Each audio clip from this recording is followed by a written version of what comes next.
Your companion on that journey, a journey back to your truth, your peace, and your power. In this audiobook, we will break down the barriers you've built around your heart, uncover the beliefs that have held you back, and rebuild the inner foundation that makes you stronger, calmer, and more confident than ever before. You will learn how to protect your peace, honor your needs, forgive your past, and become someone you trust fully. This isn't just about feeling better, it's about transforming the relationship you have with the one person who never leaves your side, yourself. When that relationship becomes healthy, everything in your life begins to reflect it. Your decisions, your habits, your relationships, your boundaries, your dreams. So take a breath, settle into this moment. You're here because a part of you knows it's time to stop abandoning yourself and start choosing yourself. You're ready to build a life anchored in self-respect and guided by genuine inner love. Let's begin. Chapter 1. Start by returning home to yourself. There comes a point in every person's life when they realize they've been living everywhere except within themselves. You may have been living in expectations, living in pressure, living in the fear of disappointing others, living in the noise of the world, but not living in your own inner home. And that's where this journey truly begins, by returning to the place you've quietly abandoned. Most people don't even realize how far they've drifted. It happens slowly. You start saying yes when you want to say no. You silence your opinions to keep the peace. You ignore your needs because someone else's needs feel louder. You push your feelings aside because you tell yourself, not now, I'll deal with it later. And later becomes months. Later becomes years. Eventually you don't even remember what your authentic voice sounds like. You don't remember what you truly wanted. You don't remember who you were before you became so busy trying to be everything for everyone else. Returning home to yourself means stopping long enough to hear your own heartbeat again, to hear your truth without the static of the world. It means slowing down, even just for a moment, and asking yourself, what do I really feel? What do I really want? What have I been avoiding? These questions may sound simple, but they take courage, they take honesty, and they take a willingness to sit with yourself, even when it feels uncomfortable at first. You see, the relationship you have with yourself is like any other relationship. If you ignore it, it weakens. If you abandon it, it becomes fragile. But if you nurture it, if you listen to it, if you spend time with it, it grows stronger, deeper, more steady. And that strength becomes the foundation for everything else in your life. When you know yourself, really know yourself, decisions become easier. Boundaries become clearer. Confidence becomes natural, because you're no longer navigating life from a place of confusion or fear. You're navigating it from a place of alignment. Returning home to yourself also means reclaiming the pieces of you that you've been told to hide. Maybe you were taught that your sensitivity was a weakness. Maybe you were taught that your ambition was too much. Maybe you were taught to stay quiet, to stay small, to stay agreeable. And because you wanted acceptance, because you wanted connection, you learned to tuck away the parts of you that felt risky to show. But those parts, those are often the truest parts of who you are, and they don't disappear. They wait. They wait for the day you decide to stop apologizing for yourself and start embracing yourself. They wait for the moment you finally say, I'm coming back. This chapter is about giving yourself permission to do exactly that, to return, to reconnect, to rediscover. You don't need a perfect plan. You don't need to fix your entire life in one day. You just need the willingness to turn inward and listen. Because deep down, a part of you already knows the way back. A part of you has been trying to speak to you, guide you, remind you of who you were before fear, before doubt, before comparison, before exhaustion carved away your sense of self. And here's something important. Returning home to yourself is not selfish, it's necessary. When you're disconnected from yourself, you give to the world from a place of emptiness. But when you're connected to yourself, you give from overflow, from clarity, from strength. You show up better in your relationships, in your work, in your decisions. You become grounded, steady, centered, and people feel the difference. You feel the difference. Think of this as the first step in rebuilding your inner home, sweeping out the expectations that never belonged to you, closing the doors that lead to self-abandonment, and opening the ones that lead to honesty, presence, and peace. You're not trying to become someone new here. You're simply returning to someone you were always meant to be.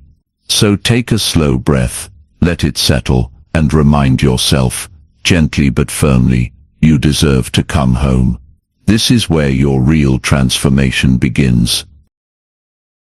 Chapter 2. Confront the lies you've believed about your worth. If you want to learn to love yourself more than anything else, you have to start by confronting the myths, the assumptions, and the quiet lies that have shaped how you see yourself. And the truth is, most people are walking around with a distorted sense of worth that didn't even come from inside them. It came from childhood moments, from other people's opinions, from comparisons, from painful experiences, from environments that taught them to question their value instead of recognize it. Some of these lies are so familiar, so deeply woven into your identity, that you may not even notice how often you repeat them. You may not hear yourself whispering, "I'm not enough," but that belief shows up in every fear, every hesitation, every moment you shrink. You may not say out loud, "I don't deserve better," but that thought is there every time you settle for less than what you want. And somewhere along the way, you accepted these beliefs as truth. Not because they were true, but because they were repeated often enough, loudly enough, or painfully enough, that they left a mark. Confronting these lies begins with recognizing that worth is not something you earn. Worth is not something someone else gives you. Worth is not something that increases when you succeed, or decreases when you fail. Worth simply is. It's inherent. It's part of you. But life has a way of covering that truth, with layers of doubt, insecurity, criticism, and comparison. So your job now is to peel those layers back, to look at the beliefs you've been carrying, and ask, where did this come from? Maybe you grew up in a home where love was conditional, where affection or approval was tied to performance. So somewhere inside you, you learned the lie that love must be earned, that acceptance must be earned, that being yourself wasn't enough. You had to prove your value. Or maybe you had experiences where someone spoke to you with cruelty, and you believed them. You believed you weren't attractive enough, smart enough, talented enough, strong enough. You believed their words because they came during vulnerable moments, moments when you trusted them or depended on them. But here's the hard truth. You eventually learn. People often project their own wounds onto others. Their words were a reflection of them, not you. But the wound landed on you anyway. And then there's the comparison trap. One of the biggest sources of self-doubt. You see someone else's success, someone else's beauty, someone else's lifestyle, someone else's confidence, and without even realizing it, you start measuring yourself against a life that isn't yours. You start building your worth around someone else's highlight reel. But comparison doesn't tell you what you're not. It distracts you from who you are, and the lie that forms is simple. Everyone else is ahead. I'm behind. But you're not behind. You're just living a different story, and your story deserves to unfold without being judged against someone else's timeline. When you confront the lies you've believed about your worth, something powerful happens. You begin to reclaim control of your inner world. You begin to see that the thoughts you've accepted for years were never facts. They were interpretations.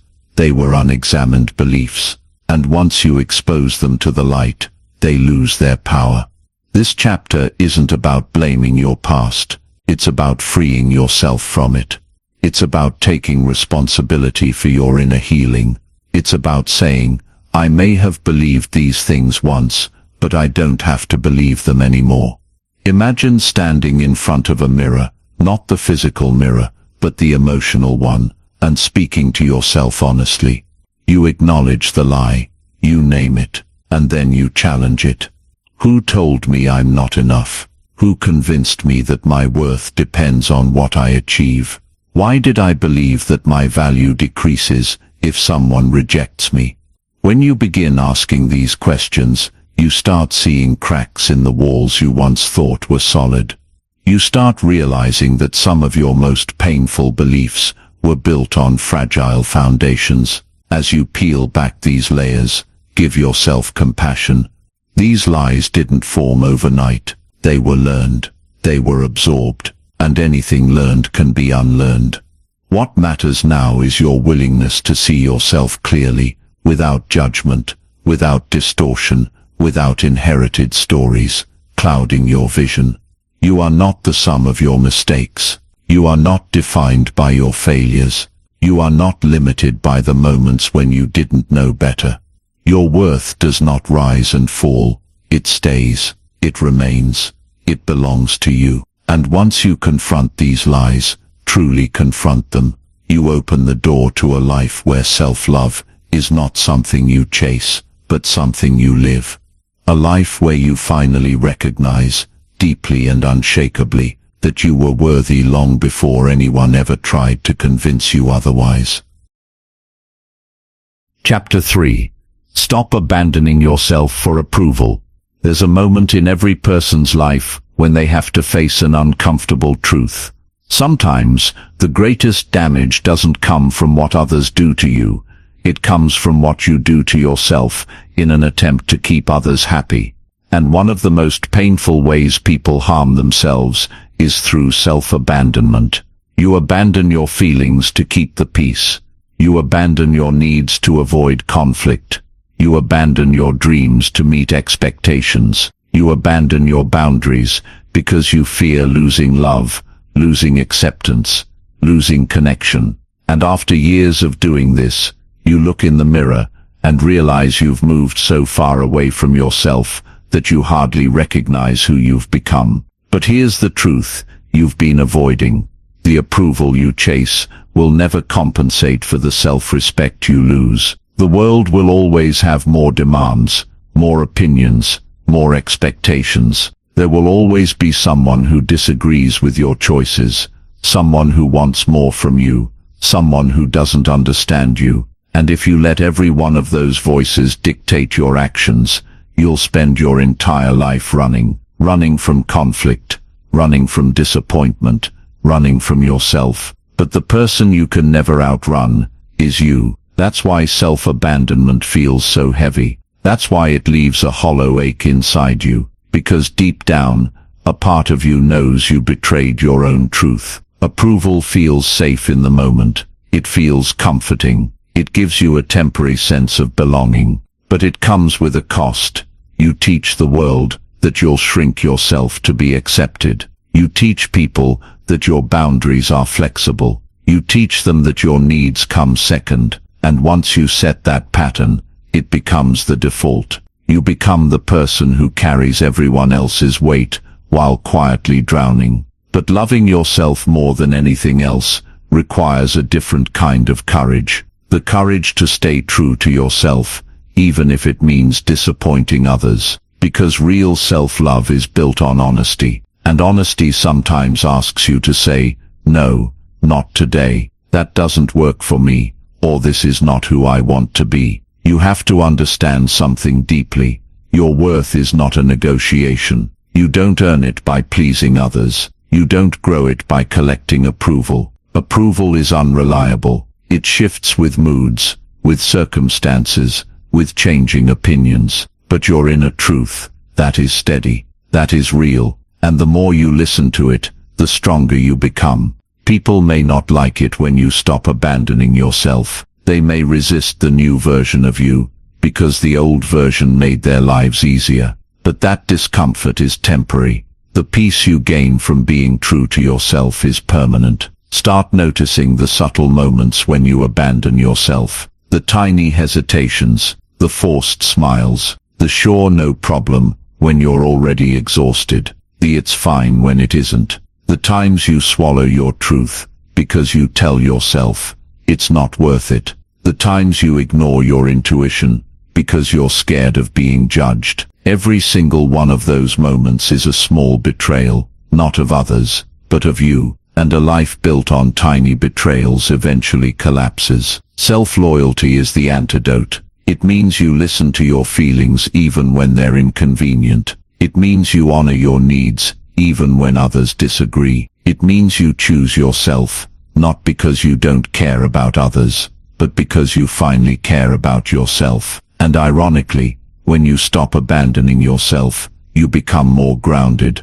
more honest, and more whole. Your relationships improve because they're based on truth, not performance. Your confidence improves because it's rooted in self-respect, not approval. You begin to attract people who appreciate your authenticity instead of people who benefit from your silence. You have to decide what matters more, temporary approval or long-term self-respect. One gives you comfort for a moment, the other gives you peace for a lifetime. And that peace comes when you say, with full conviction, I refuse to leave myself behind ever again. That is the moment your life begins to shift. That is the moment self-love becomes real. And that is the moment you start living as someone who values themselves deeply, not because the world approves of you, but because you finally approve of yourself.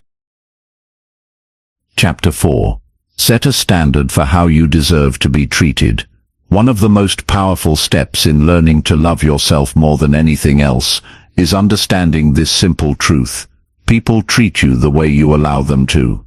Your standards act like the blueprint for every relationship in your life. Friendships, family, work, romance, even casual interactions. When your standards are low, you attract people who take advantage of that. When your standards are unclear, you attract chaos, confusion, and disappointment. But when your standards are high, when they're rooted in self-worth and backed by your actions, your entire world shifts. Because you're no longer asking for respect, you're embodying it. Setting a standard begins with clarity. You can't ask others to treat you well if you don't even know what well looks like for you. So ask yourself, what behavior do I accept that drains me? What treatment have I tolerated that hurt me?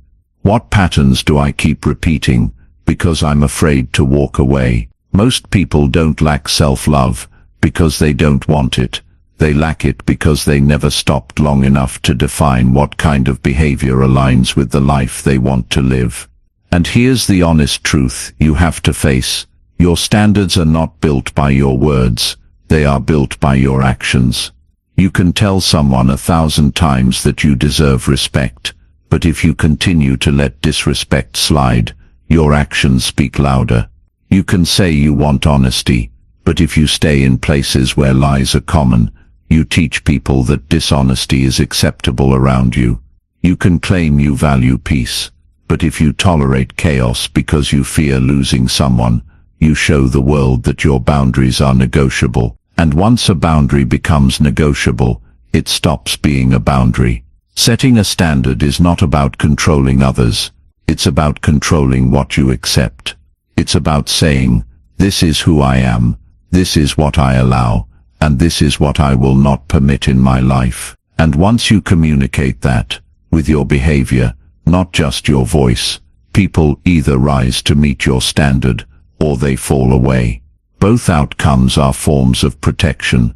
The right people adjust because they value you. The wrong people leave because they can no longer benefit from your silence or your softness. Either way you win. Sometimes people fear raising their standards because they worry it will make them alone. And yes, raising your standards may remove certain people from your life, but it also creates space for better ones. You can't invite healthy relationships into a life filled with toxic ones. You can't create space for respect while clinging to situations rooted in disrespect. Something has to be released for something greater to arrive. That's not loss, that's alignment. To set a standard, you must first acknowledge your worth. You have to understand that you deserve kindness, honesty, consistency, gentleness, respect, effort, and loyalty. You deserve people who listen when you speak, who value your presence, who do not manipulate your emotions, who do not make you question your sanity, who do not make you beg for the bare minimum. You deserve connections that add to your life, not ones that drain you. But before you ask the world for this, you must ask it from yourself. You can't demand that others treat you better than you treat yourself. Are you speaking to yourself with respect? Are you honoring your feelings? Are you giving your needs real importance? Are you holding yourself accountable? Because the way you treat yourself sets the tone for how others will treat you. When you value yourself, it becomes obvious. You carry yourself differently, you speak differently, you choose differently, and people feel that. They respond to it, they adjust to it. Setting a standard is an act of self-love. It's you saying, I am done accepting less than what aligns with who I am becoming. It's you refusing to remain in environments that make you shrink. It's you deciding that peace matters more than pleasing, authenticity matters more than approval, and self-respect matters more than temporary comfort. And when you do this, when your standards rise, and your tolerance for disrespect falls, your entire life transforms. You stop attracting situations that hurt you. You stop accepting relationships that drain you. You stop settling for versions of yourself that feel small. Instead, you step into a life where the way others treat you matches the way you see yourself. And that is the true power of setting a standard. It teaches the world how to love you by showing the world how you love yourself. Chapter 5.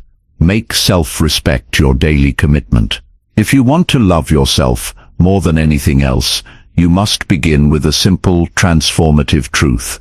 Self-respect is built through the things you do every single day.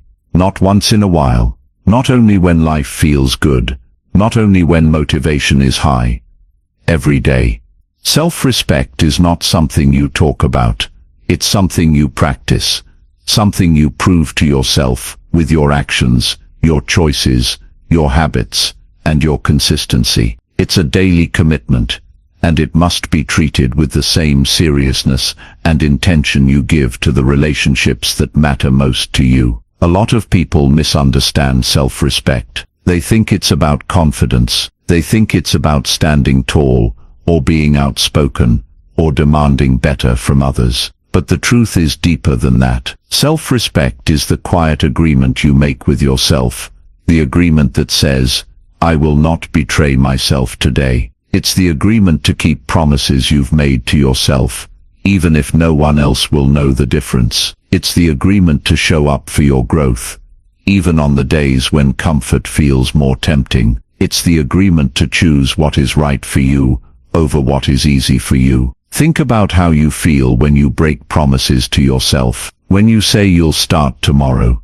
and tomorrow never comes. When you say you'll stop accepting certain behavior, and then you tolerate it again. When you tell yourself you'll make time for your health, your peace, your growth, and then you push it aside for the 100th time. There's a very specific heaviness that comes with that kind of self-betrayal. A quiet shame, a subtle disappointment. A feeling that you've let yourself down. Over time, that heaviness becomes part of your identity, not because you deserve it, but because your daily actions repeated it long enough to become familiar. Now think about the opposite. Think about how you feel when you follow through, even in small ways. When you do the thing you said you would do. When you keep a boundary you set. When you choose discipline over impulse. When you sit with discomfort instead of running from it. Those moments create a different kind of internal shift, a spark of pride, a sense of strength,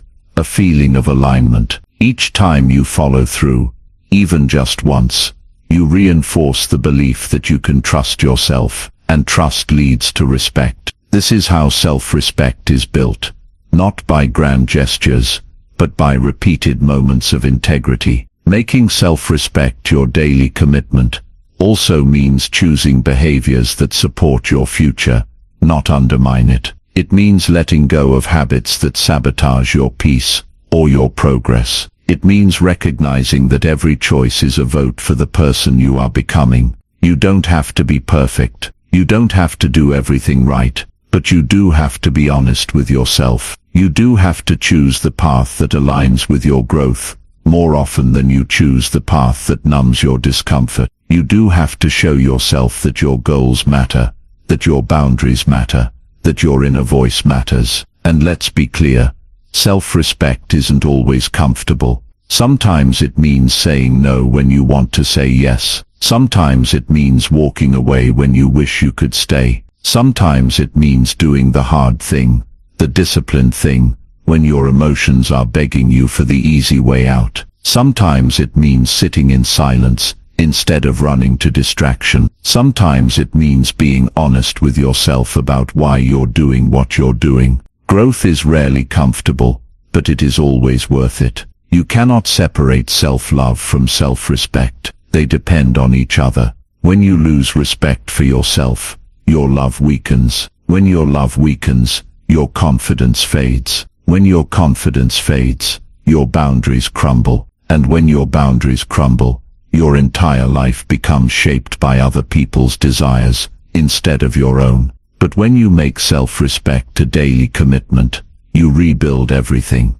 Your sense of identity, your emotional strength, your confidence, and your stability. You deserve to live a life where you trust yourself deeply. You deserve a life where your behavior reflects your worth. You deserve a life where you don't abandon your responsibilities to yourself. And that begins with one small, powerful decision each day: to treat your promises to yourself as sacred, to treat your growth as essential, to treat your future as valuable. When you make self-respect your daily commitment, you are telling yourself and the world that you are no longer available for anything that makes you shrink. You are only available for the life that makes you rise. Chapter 6. Learn to give yourself the compassion you give others. If you're like most people, you're far more compassionate with others than you are with yourself. You forgive others faster. You understand their mistakes more easily. You comfort them in their failures. You uplift them when they fall, and you offer gentle words when they feel small. But when it comes to you, you're harder, sharper, less patient, less forgiving. You carry expectations that you would never place on another human being, yet you believe you should somehow rise to them flawlessly. And when you don't, you punish yourself in silence. But here's a truth you need to hear. You cannot love yourself until you learn to treat yourself with the same compassion you already give so freely to others. Self-love doesn't grow through perfection. It grows through understanding, through patience, through kindness. It grows when you stop judging yourself for being human and start holding your own heart with gentleness. Ask yourself honestly, why do you allow others to be imperfect, yet you refuse to allow the same for yourself?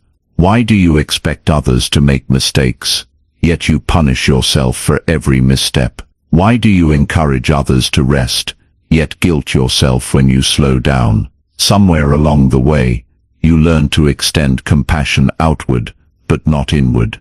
Maybe you thought being hard on yourself would make you stronger. Maybe you thought self-criticism was the only way to improve. Maybe you believed that being gentle with yourself was weakness. But the truth is the opposite. Compassion makes you resilient. Compassion makes you stronger. Compassion gives you the power to rise again after falling, not with shame, but with clarity. Compassion is not an excuse. It's not about letting yourself off the hook. It's about acknowledging your humanity. It's about recognizing that growth takes time, that healing takes time, that building a new life takes time. And during that time, you will make mistakes. You will fall into old patterns. You will slip back into habits you're trying to break. You will doubt yourself. You will question your progress. None of that means you're failing. It means you're human.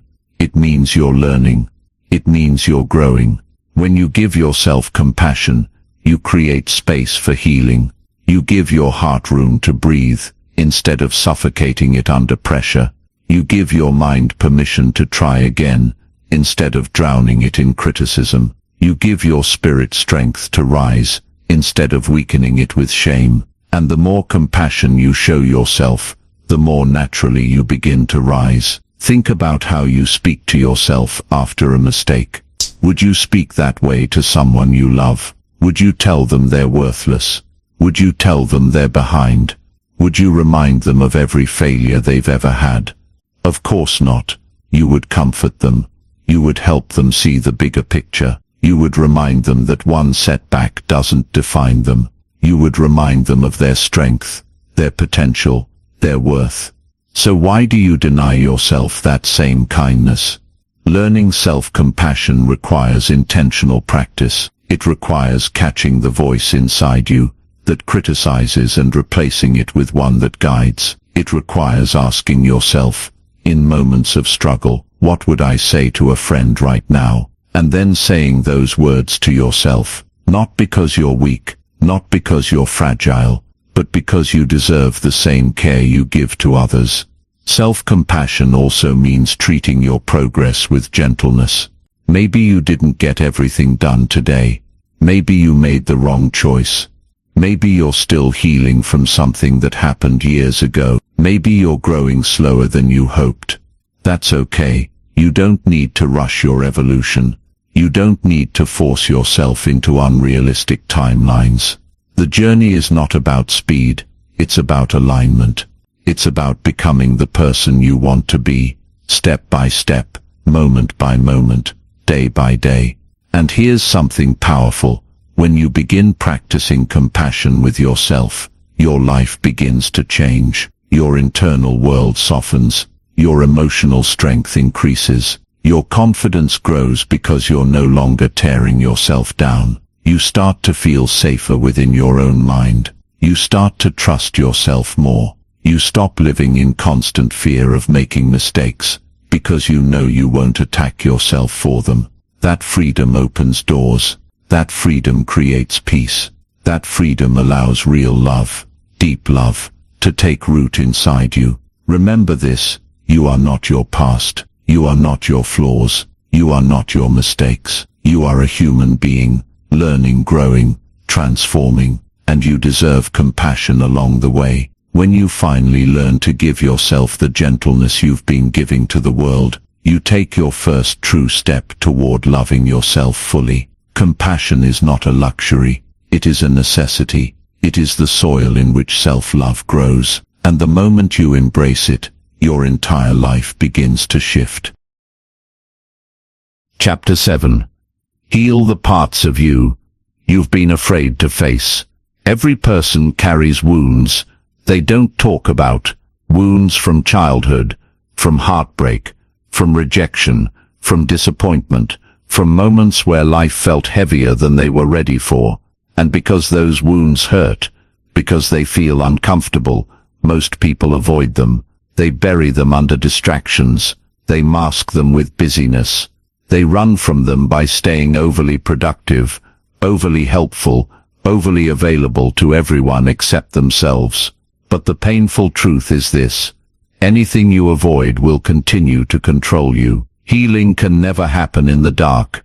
It requires your attention, your honesty, and your willingness to face what you've been running from. Healing is uncomfortable because it forces you to confront parts of yourself that you've tried to outgrow without ever acknowledging. It asks you to look at the moments that shaped you, not to blame but to understand. It asks you to revisit memories you'd rather forget, not to reopen the pain, but to release the hold they still have on you. Healing is not about reliving the wound. It's about reclaiming the power you lost to it.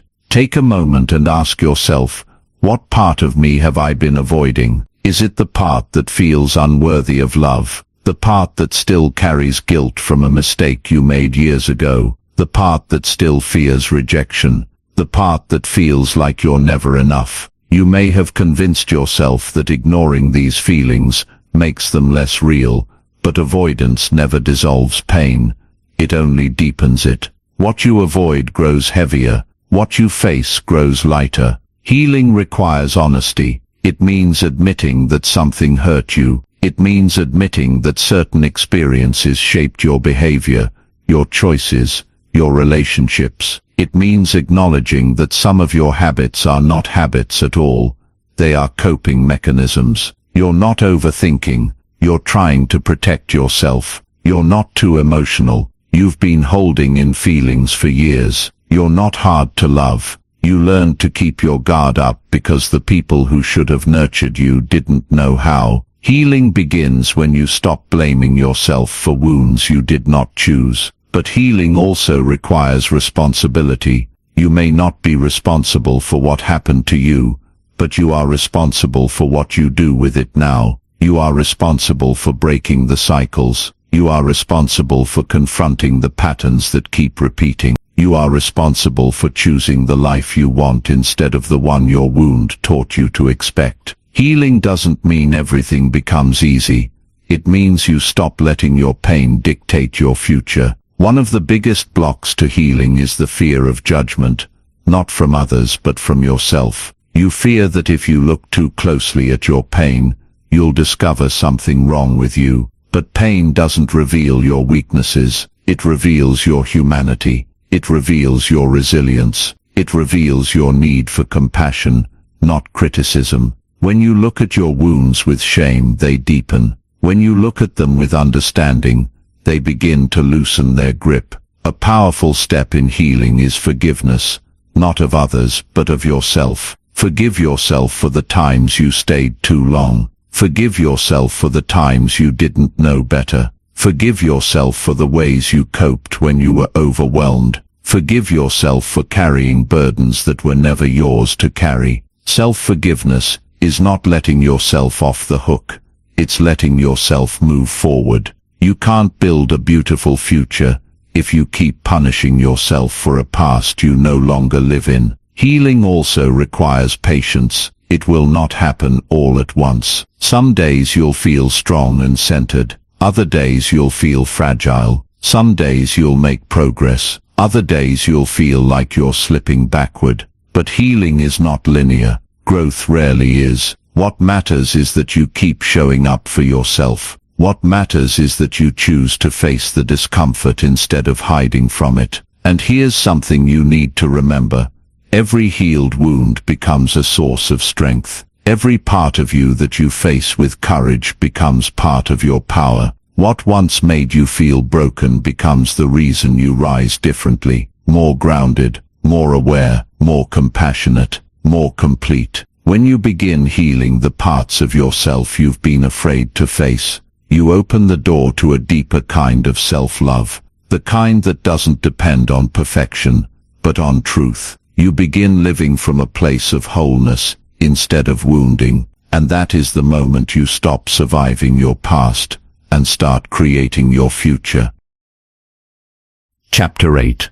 Release the past versions of yourself you've outgrown. There comes a time in your life when you must look at the person you used to be and say, "Thank you, but I can't stay there anymore." Growth requires release, not rejection, not hatred, not shame, release. Because the truth is, you are not who you were 5 years ago, or even 1 year ago, or even a month ago. You have learned, you have stretched, you have endured, you have evolved. But if you keep tying yourself to old identities, old stories, old mistakes, old habits, and old fears, you will keep living a life that no longer fits the person you are becoming. Most people struggle with self-love because they're still carrying versions of themselves that were built for survival, not fulfillment. Maybe you're still holding on to the person you had to be during your hardest seasons, the one who stayed quiet to avoid conflict, the one who dimmed their light to fit in, the one who pretended not to care, the one who believed they didn't deserve more. These versions of you were not failures. They were protectors. They helped you navigate storms you didn't know how to navigate. But those storms are no longer here. The danger is gone. The patterns are outdated. Yet the identity remains, unless you choose to let it go. Releasing your past self means acknowledging that you've outgrown certain behaviors and mindsets. Maybe you've outgrown people-pleasing. Maybe you've outgrown saying yes when your entire body wants to say no. Maybe you've outgrown relationships that drain you, conversations that numb you, or environments that shrink you. Growth is not just about who you're becoming, it's also about who you're no longer willing to be. But sometimes, the hardest version of yourself to release is the one defined by past mistakes. You replay old moments and punish yourself for decisions you made when you were less aware, less healed, less mature. You carry guilt like it's a responsibility, and shame like it's a permanent part of your identity. But holding on to old mistakes doesn't make you wise, it makes you stuck. You don't become better by reliving regret. You become better by learning from it and moving forward. The past version of you didn't fail you. They taught you. They prepared you. They did the best they could with the awareness they had at the time. And now, with new awareness, you choose differently. To release old versions of yourself, you must first identify the stories you've kept repeating. Stories like, I'm not good enough. I always ruin things. I can't change. I'm not the type of person who succeeds. I don't belong.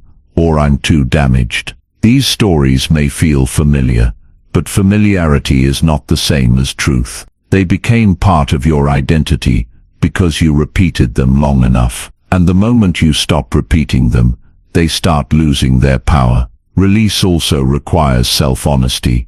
You can't hold on to a version of yourself and still claim you want a new life. You can't build confidence while clinging to insecurity. You can't build peace while holding on to chaos. You can't build a healthy self-image while constantly reminding yourself of who you were at your lowest. A new life demands a new self-concept, and a new self-concept demands letting go. Some people fear releasing their past self because they think it erases everything they've lived through. But releasing is not forgetting, it's redefining. You take the lessons, the strength, the wisdom, the resilience, and you let go of the heaviness, the shame, the guilt, the fear. You honor the journey without dragging the weight of it into every new chapter. And here's something powerful. The moment you release the past versions of yourself, you create emotional and mental space for a new identity to grow. You begin to see yourself differently. You begin to trust yourself more deeply. You begin to act like someone who deserves love, peace, respect, and stability. You stop living through old patterns and start living through intention. Letting go feels like loss at first, but it is actually liberation. You're not abandoning yourself, you're freeing yourself. You're letting old versions rest, so that the current version, the wiser, stronger, more aware version, can finally breathe. You honor your past by refusing to let it limit your future. You are allowed to grow. You are allowed to evolve. You are allowed to become someone completely different from who you once were. And the moment you embrace that truth, you release the emotional weight that has held you hostage for years. That is how you step into a life that reflects who you truly are. Not who you used to be, but who you are finally ready to become. Chapter 9. Choose habits that honor your future self. If you truly want to love yourself more than anything else, you must make decisions today that the future version of you will thank you for. Self-love is not just emotional, it's practical. It's built through choices, patterns, and daily behaviors that either move you closer to the life you want or pull you deeper into the life you're trying to grow out of. And one of the most powerful ways to show your self-love is by choosing habits that honor your future, not just your present feelings. Most people live in a cycle of habits that comfort their current emotions but sabotage their long-term happiness. You procrastinate because you're tired. You stay up late scrolling because you're overwhelmed. You tolerate unhealthy relationships because you're lonely. You break your own boundaries because you don't want conflict. And though these choices soothe the moment, they don't support your future. In fact, they often make the future harder. Honoring your future self means thinking beyond the feeling you have today. It means asking yourself, what will my life look like if I continue these habits for another year, another 5 years? Most people never ask that question, because if they did, the answer would push them toward change. Your habits are not random. They are shaping your destiny. Every repeated action becomes a brick in the foundation of who you are becoming. Choosing habits that honor your future self does not require perfection. It requires intention. It requires choosing the long-term benefit over short-term comfort. It requires reminding yourself that you deserve a life you are proud of, even if it takes discipline to build it. Growth is not about sudden transformation.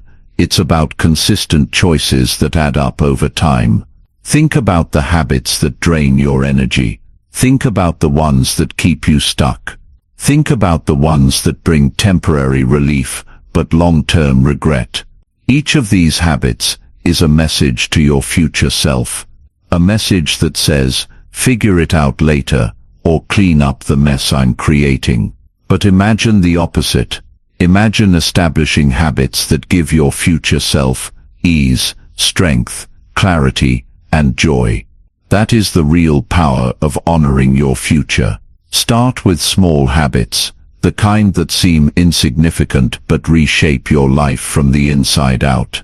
A few minutes of reflection in the morning, a limit on the people who drain your energy, a commitment to move your body, even gently, a routine that protects your sleep, a rule about the kind of conversations you will or won't engage in, a moment to breathe before reacting, a decision to stop breaking promises to yourself.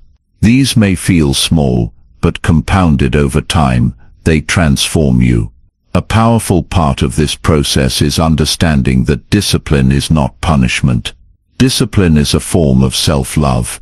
It's choosing the life you want over the impulses that keep you stagnant. It's choosing habits that align with your highest self, rather than your tired self, your scared self, or your unhealed self. And yes, there will be days when you don't feel like doing the things that serve you. But the goal isn't perfection, it's commitment, it's consistency. It's showing up even when it's hard, because you know the future version of you deserves that effort. Choosing habits that honor your future also means letting go of habits that belong to your past. Habits built from fear, habits built from insecurity, habits built from old wounds, habits you adopted just to cope, not to grow. You cannot build a new life on the foundation of old patterns. You must decide, consciously, which habits get to stay, and which ones must go. Remember this, your future self is not a stranger. They are you, wiser, stronger, more grounded, more connected, more fulfilled. And everything you do today affects that version of you. Every time you choose a healthy habit, you're sending that future version strength. Every time you choose alignment over impulse, you're giving them peace. Every time you choose growth over comfort, you're building a life they will thank you for. The greatest gift you can give yourself is a life that reflects your highest potential. And that begins with habits, the silent architects of your future. You deserve a future filled with peace, success, joy, and self-respect. Choose the habits today that will take you there. Chapter 10. Surround yourself with people who respect your evolution. As you grow, as you heal, as you begin to love yourself in deeper and more honest ways, you will notice something very clearly. Not everyone around you will grow with you. Not everyone will celebrate your evolution. Not everyone will understand the shifts you're making. And that's okay, because this chapter of your life requires something essential, choosing relationships that honor who you are becoming, not just who you used to be. Many people stay stuck in old patterns because they're surrounded by people who only recognize their old identity, people who still expect them to stay small, people who are comfortable with the version of them that was less confident, more accommodating, easier to manipulate, easier to control, easier to overlook. As you grow, you disrupt those dynamics. You begin asking for more. You begin saying no. You begin asserting boundaries. You begin protecting your peace. And those changes can make certain people uncomfortable, but their discomfort is not your responsibility. Your evolution is, you cannot build a life of self-love while staying in environments that contradict your growth. You cannot expect to rise while surrounding yourself with people who pull you back down. You cannot expect peace while spending your time with those who thrive on chaos. You cannot expect self-respect while staying close to people who don't respect you. The company you keep shapes your self-perception more than you realize. Take a moment and think about the people in your life. Who drains your energy? Who leaves you doubting yourself? Who minimizes your feelings? Who mocks your goals? Who treats your boundaries like suggestions instead of expectations?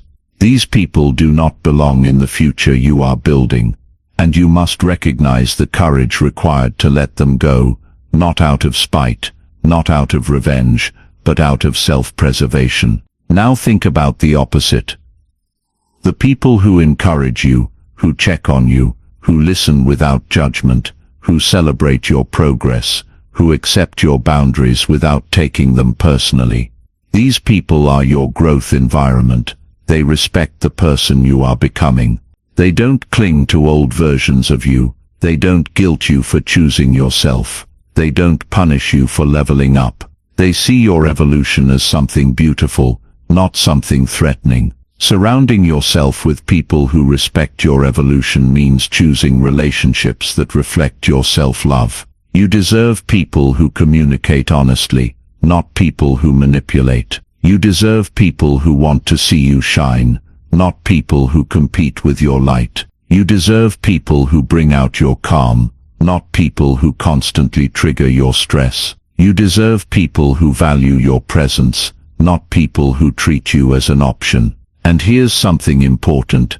You do not have to explain your growth to anyone. You do not need approval to change your life. You do not need permission to evolve. Anyone who truly respects you will also respect your evolution. Anyone who truly cares for you will adapt to the new boundaries you set. Anyone who truly values you will celebrate your healing, not question it. But sometimes, letting go won't be voluntary. Sometimes people walk away because you're no longer easy for them to control. Sometimes they distance themselves because your growth exposes their stagnation. Sometimes they leave because your strength highlights their fears. And while losing people can hurt, losing yourself is far more painful. When someone exits your life because you are becoming healthier, stronger, or more self-respecting, understand this truth. Their departure is part of your alignment. Surrounding yourself with people who respect your evolution also means becoming that kind of person yourself. Be the friend who listens, not the one who judges. Be the partner who supports, not the one who restricts. Be the family member who encourages growth, not the one who tries to hold others to their past. When you embody respect for others' evolution, you naturally attract people who embody the same. As you evolve, your circle will shift, sometimes slowly, sometimes suddenly. Don't fear that shift. Welcome it. Growth will always reveal who truly belongs in your life. And the ones who remain, the ones who match your energy, honor your boundaries, respect your vision, and uplift your spirit. Those are the people who help you rise higher than you could ever rise alone. Remember this. You become like the people you surround yourself with. Choose wisely. Surround yourself with people who respect your evolution, and your evolution will accelerate. Surround yourself with people who see your worth, and you will begin to see it more clearly too. Surround yourself with people who love you in your growth, and you will learn to love yourself more deeply than ever before. Chapter 11. Build a life that doesn't betray your needs. There is a quiet truth most people never learn until life forces them to face it. You can love yourself deeply, you can set boundaries, you can heal your wounds. But if the life you build on the outside is not aligned with your needs on the inside, you will always feel out of place in your own world. Self-love cannot survive in an environment that contradicts it. Your needs matter, not someday, not when things calm down, not when others approve, but right now. And building a life that honors those needs is one of the greatest acts of self-respect you will ever perform. Too many people live in lives that betray them. They stay in relationships that drain them because they fear loneliness. They stay in jobs that suffocate their spirit because they fear uncertainty. They keep habits that sabotage their peace because they fear change. They pretend they don't need rest because they fear being judged. And slowly, without even realizing it, they build a life that looks full on the outside, but feels empty on the inside. A life that is busy, but not meaningful.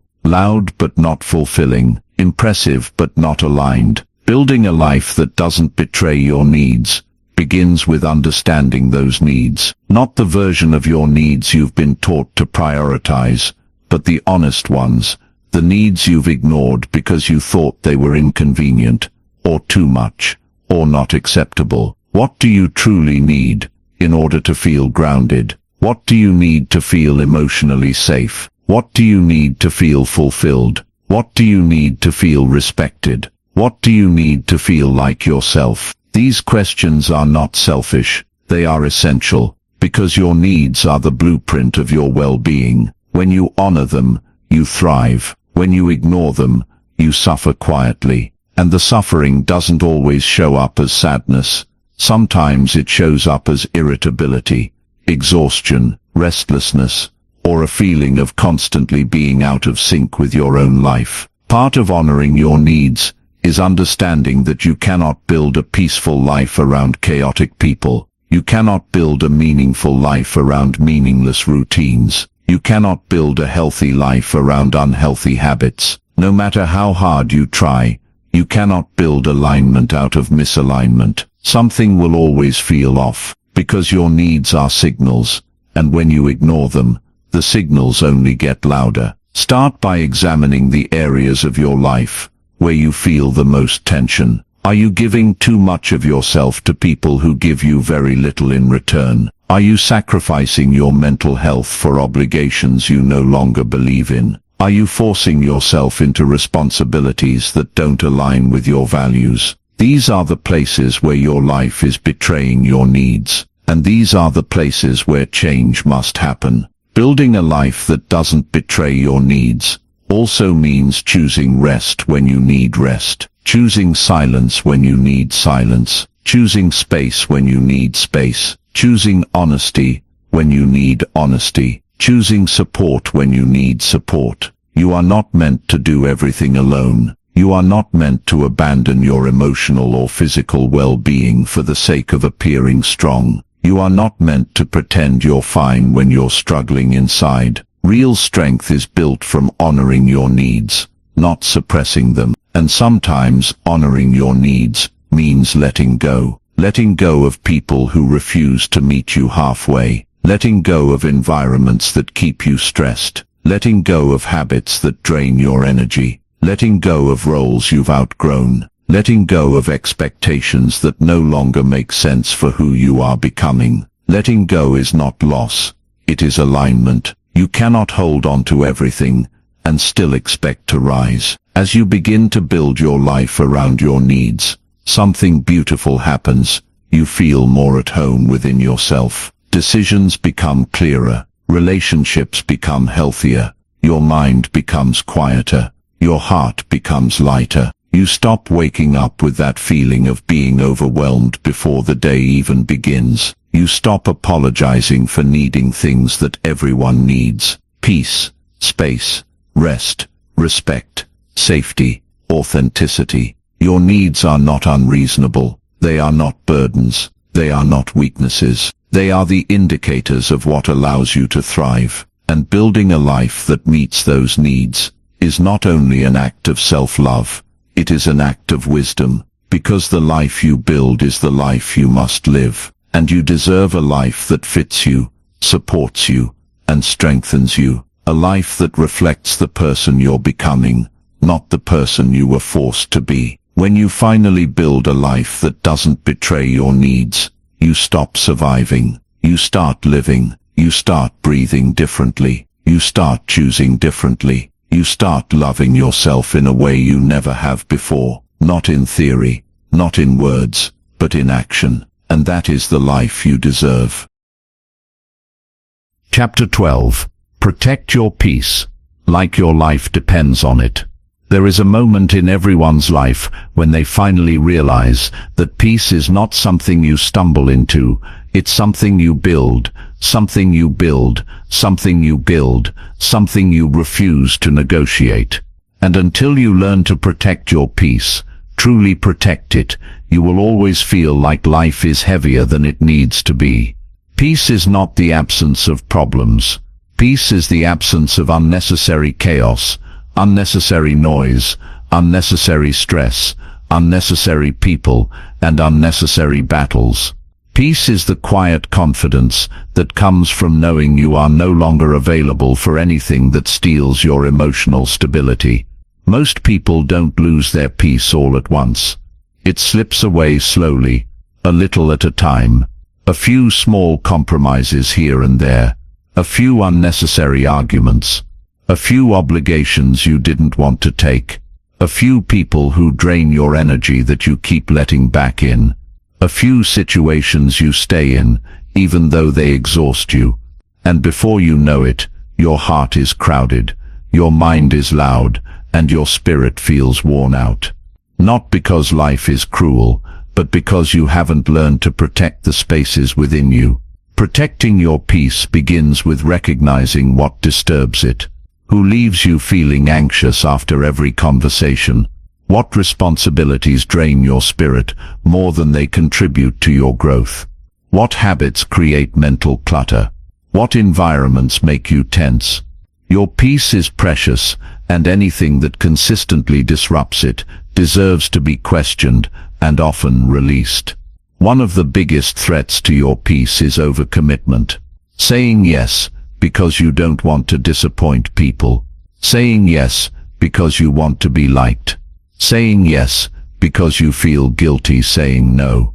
But every unnecessary yes you give to others becomes a silent no toward yourself. Protecting your peace requires learning to say no without explaining, without apologizing, without overthinking. No is a complete sentence, and using it wisely is a powerful act of self-love. Another threat to your peace is engaging in battles that don't matter. Not every disagreement requires your energy. Not every criticism deserves your response. Not every comment needs your attention. Some people argue not to understand but to dominate.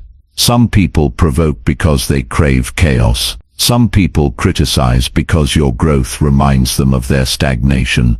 Protecting your peace means walking away from arguments that do nothing but drain your spirit. It means choosing silence over proving a point. It means allowing people to misunderstand you because you no longer need validation to feel grounded. Protecting your peace also requires guarding your mental space. What you consume matters, not just food but content, conversations and energy. If you constantly surround yourself with negativity, drama, comparison or fear, it will shape the way you see yourself and the world. Protect your peace by choosing better input, uplifting voices, supportive people, calming environments, inspiring material. What surrounds you shapes you. And here's something many people overlook: your peace is compromised when you ignore your inner signals.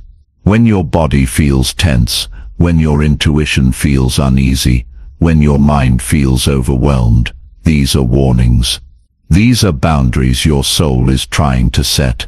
But if you push through every feeling, if you silence every signal, if you keep going even when your heart is saying slow down, you are betraying yourself. Protecting your peace means honoring your internal cues. If something feels wrong, listen. If something feels heavy, pause. If something feels misaligned, reconsider. Protecting your peace also means removing access from people who take advantage of your kindness. You don't need to hate them. You don't need to explain anything to them. You simply need to distance yourself from those who consistently disrespect your time, your emotions, your boundaries, or your energy. Some people bring storms with them wherever they go, and you have worked too hard on yourself to keep standing in the rain. As you begin to protect your peace more fiercely, you will notice a shift. You will become calmer. Your decisions will become clearer. Your days will feel lighter. You will no longer wake up with a knot in your chest or go to bed with an overactive mind. You will feel more present, more grounded, more connected to yourself. You will start to experience life through the lens of stability rather than stress. And people may not always understand. Some will call you distant. Some will say you've changed. Some will wonder why you no longer give them unlimited access. But that's okay. Growth is often misunderstood by those who benefit from your stagnation. Protecting your peace may cost you certain relationships, but it will give you back your life. And that is a price worth paying. Your peace is your power. It fuels your clarity, your confidence, your creativity, your emotional stability, your self-worth. When you protect it, you protect the strongest version of yourself. And when you become that version, your entire life transforms. Protect your peace like your life depends on it, because in many ways it does. Chapter 13. Strengthen your mind against self-criticism and doubt. One of the greatest battles you will ever fight is the one that happens quietly inside your own mind. Not against other people's opinions, not against external challenges, but against the voice within you that doubts your worth, questions your choices, and criticizes your every move. That voice, often shaped by old wounds, old failures, and old fears, can become so familiar that you mistake it for truth. But if you want to love yourself more than anything else, you must learn to train your mind, strengthen your inner world, and take back control from the patterns that sabotage your peace. Self-criticism often feels like responsibility, like discipline, like honesty. You tell yourself you're just trying to improve, or keeping yourself accountable.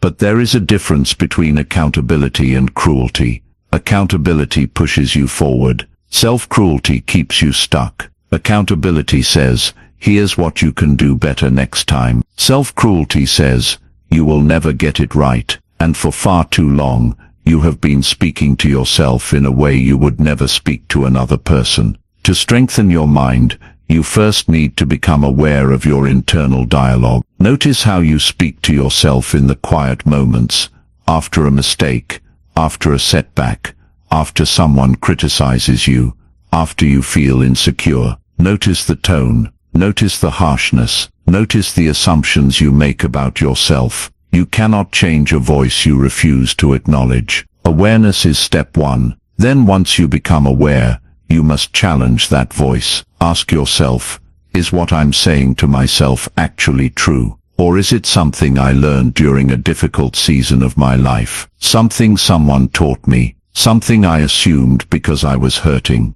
Most self-doubt is not rooted in reality. It's rooted in fear. Most self-criticism is not grounded in facts. It's grounded in stories you've told yourself so many times that they feel real. Strengthening your mind requires rewriting those stories. You don't erase them, you replace them. When the voice of doubt says, you're not enough, you respond with, I am learning, I am growing, I am becoming. When the voice of criticism says, you always fail, you respond with, I have succeeded more times than I give myself credit for. When the voice of insecurity says, "What if you're wrong?" you respond with, "What if I'm capable of more than I think?" You train your mind the same way you train a muscle: repetition, consistency, intention. Another powerful part of strengthening your mind is choosing what you give your attention to. Your mind feeds on whatever you consume. If you're constantly absorbing negativity, comparison, drama, or discouragement, your internal world will reflect that. But if you feed your mind inspiration, clarity, creativity, encouragement, and learning, your internal voice naturally becomes kinder and stronger. You become a product of what you repeatedly expose yourself to. You also strengthen your mind by practicing emotional neutrality, learning that every feeling is not a fact, and every thought is not the truth. Feelings fluctuate, thoughts come and go. You do not have to believe everything you think. You do not have to act on every emotion. You can observe your thoughts without becoming controlled by them. You can feel your emotions without being defined by them. This is mental strength, the ability to pause before reacting, to question before accepting, to choose your response rather than being driven by impulse. Another essential part of mental strength is letting go of perfection. Perfection is an impossible standard that convinces you you're failing even when you're growing. It tells you any progress is not enough. It convinces you something is wrong with you because you didn't get everything right the first time. But life is not measured by perfection. It is measured by persistence. The goal is not to become flawless. The goal is to become resilient. Resilience comes from showing up even after you fall. It comes from forgiving yourself quickly. It comes from adjusting, trying again, and treating yourself with the same patience you extend to others. As you strengthen your mind, you will notice a shift. Doubt loses its power. Criticism softens. You begin to trust yourself more. You begin to believe in yourself more. You stop overthinking every decision. You stop replaying every mistake. You stop questioning your worth based on temporary experiences.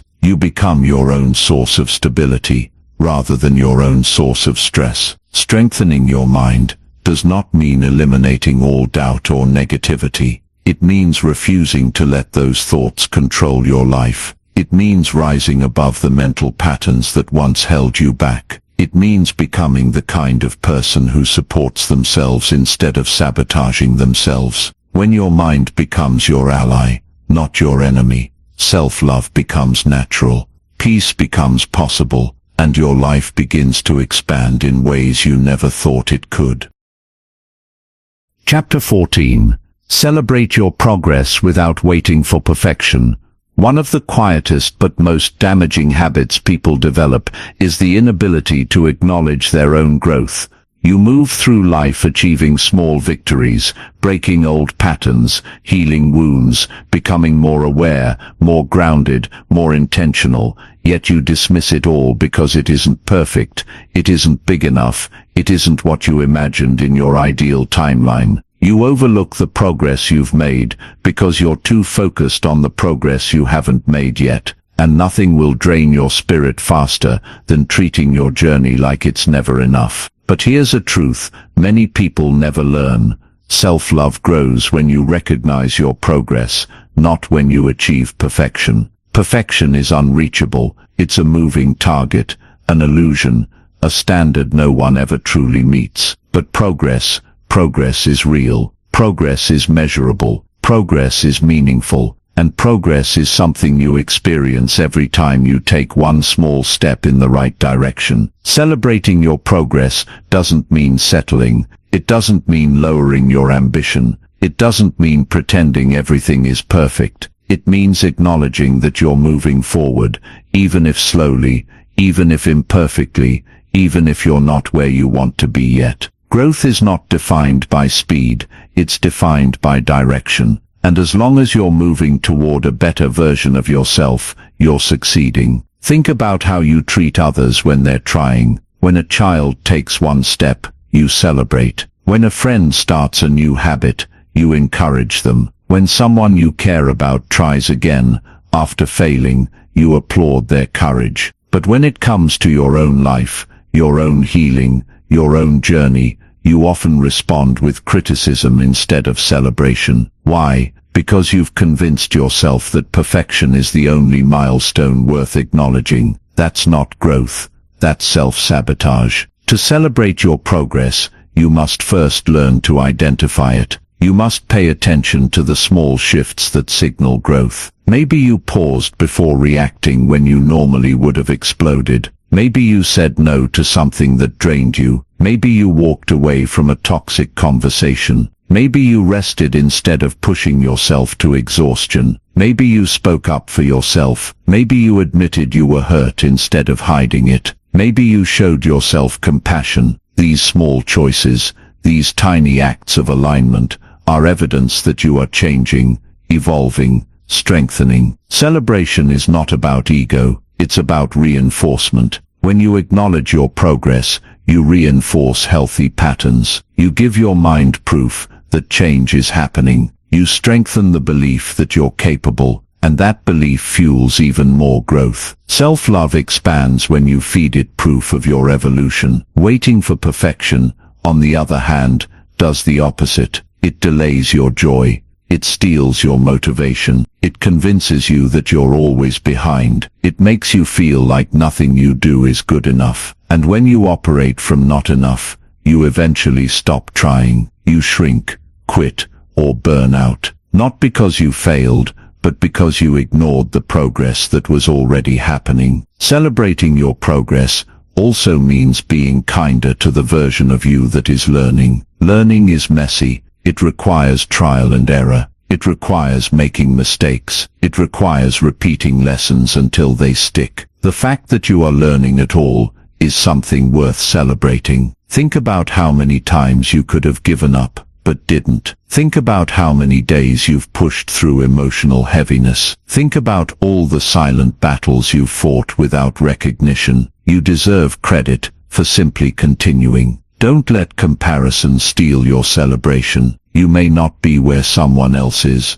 but you're not supposed to be. Their path is not your path. Their timing is not your timing. Their strengths, struggles, opportunities and challenges are different from yours. Compare your progress only to your past self, not to someone else's highlight reel. Celebrating your progress doesn't require a big gesture. It can be as simple as acknowledging the step, telling yourself, "I'm proud of me," writing down what you did well today, taking a moment to breathe in gratitude for the small shift you made. These acts may seem minor, but they rewire your self-perception. They help you see yourself not as someone who is constantly behind, but as someone who is steadily becoming better. And here's the beautiful thing: when you start celebrating your progress, your life becomes lighter. You feel encouraged instead of discouraged. You feel hopeful instead of overwhelmed. You feel capable instead of defeated. You stop rushing toward an imaginary point of perfection and start appreciating the journey you're actually living. The truth is simple: you are becoming, you are evolving, you are growing, and you deserve to acknowledge every step of that journey, not just the perfect ones. Celebrate your progress. Celebrate your effort. Celebrate your resilience. Celebrate the fact that you are trying, because trying means you haven't given up on yourself, and that alone is worth celebrating. Chapter 15. Become the kind of person you're proud to love.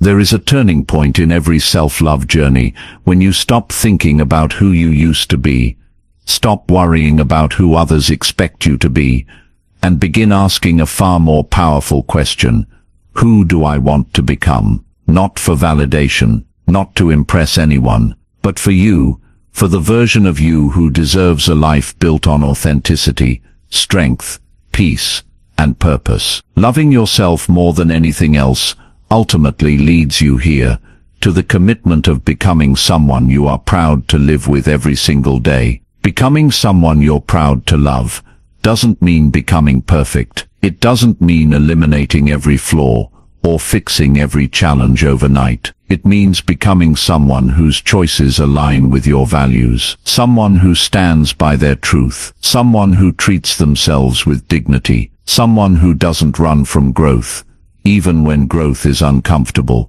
You cannot always control what happens in your life, but you can choose the kind of person you are within it. And the first step toward becoming this person is honesty, honest reflection, honest intention, honest action. Ask yourself, what kind of person do I admire? How do they carry themselves? How do they speak to themselves? How do they respond when challenges appear? These questions are not about comparison.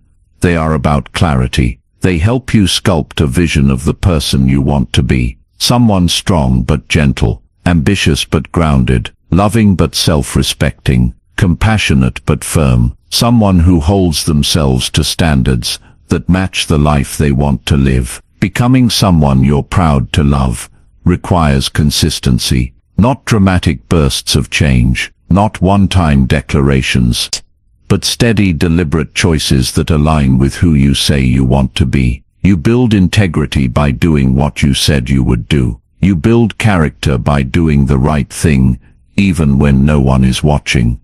You build confidence by proving to yourself, again and again, that you can trust your own commitment. This is how you become proud of yourself, through actions that reflect the kind of person you intend to be. You also become someone you're proud to love, by being kind to yourself, in moments of struggle. A person you're proud of is not someone who never falls. It's someone who gets back up with intention and grace. Someone who forgives themselves quickly. Someone who learns instead of judges. Someone who knows that setbacks are detours, not definitions. When you treat yourself like someone worthy of understanding and compassion, you naturally grow into a version of yourself that feels whole rather than broken. Another essential part of becoming someone you're proud to love is honoring your boundaries. Boundaries are not walls, they are bridges to a healthier life. When you set boundaries, you protect your energy, your peace, your progress, and your emotional well-being. And every time you enforce a boundary, you reinforce your self-worth. You show yourself that your emotional safety matters. You show yourself that your heart deserves protection. You show yourself that you are not willing to abandon your needs to please others. This is self-love in action. Becoming someone you're proud to love also means building a life aligned with your values. If you value peace, create a peaceful routine. If you value health, make choices that nurture your body. If you value learning, feed your mind with knowledge. If you value connection, nurture relationships that uplift you. When your outer life aligns with your inner values, you experience a sense of wholeness that can't be found anywhere else. And you must remember this. The person you are becoming is not defined by your past, not defined by who others said you were, not defined by the version of yourself that walked through pain, insecurity, fear, or confusion. You are allowed to evolve beyond all of that. You are allowed to step into a new identity. You are allowed to become someone your younger self would look at and say, "Wow, we made it." The beauty of this chapter of your life is that you get to shape yourself intentionally.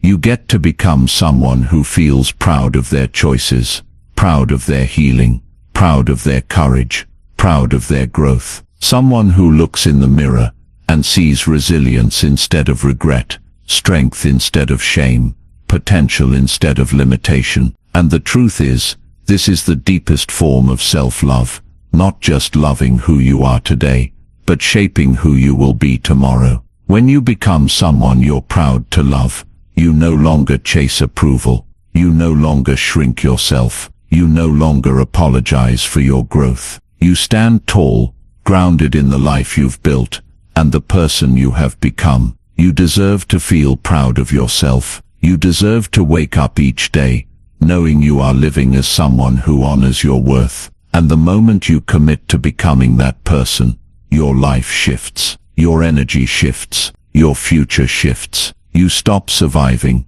and you start living with intention, integrity, and deep unwavering self-love. Conclusion. Loving yourself more than anything else is not an event. It is not a moment of clarity or a sudden breakthrough. It is a lifelong practice, a daily decision to stand on your own side, no matter what happens. As you've moved through this journey, chapter by chapter, you've learned something essential. Self-love is built through small acts of truth, courage, compassion, and alignment repeated over time. It is not something you wait to feel. It is something you choose to embody. Throughout this audiobook, you've explored the parts of yourself that you once ignored. You've confronted the lies you believed about your worth. You've stopped abandoning yourself for approval. You've set standards and boundaries that reflect your value. You've learned to speak to yourself with gentleness, to heal wounds you've carried for years, and to release versions of yourself that no longer serve you. You've begun choosing habits that honor your future, surrounding yourself with people who respect your evolution, building a life that doesn't betray your needs, and protecting your peace as if it were the most precious thing you own, because it is. Now, you stand at a new beginning, a place where you are no longer defined by who you used to be, a place where you understand that growth is not about perfection, but about persistence, a place where you finally see that you deserve the love, respect, patience, and compassion you have always given to others. And that truth, that deep, unshakable truth, is what will carry you forward. But remember this, you will still have hard days, you will still have moments of doubt, you will still feel fear, uncertainty, exhaustion, and confusion at times. That doesn't mean you've lost progress, it means you are human. On those days, return to yourself, return to your boundaries, return to your values, return to the practices that ground you, and most importantly, return to the commitment you made, the commitment to never abandon yourself again. Self-love is not a destination you arrive at, it is a relationship you cultivate, a relationship with yourself built on honesty, respect, patience, and care. And like any relationship, it grows stronger through attention, it grows deeper through consistency, it grows richer through presence. As you step forward from here, carry this with you. You are worthy of a life that feels good on the inside, not just one that looks good on the outside. You are worthy of relationships that feel safe. You are worthy of peace that lasts. You are worthy of boundaries that protect you. You are worthy of a future that reflects your growth. And you are worthy of loving yourself fully, not someday, not when you fix everything, but now. This is your turning point, your invitation to live differently, to choose yourself boldly, to honor yourself daily, to become someone you're proud to love. The journey continues from here, and you are ready.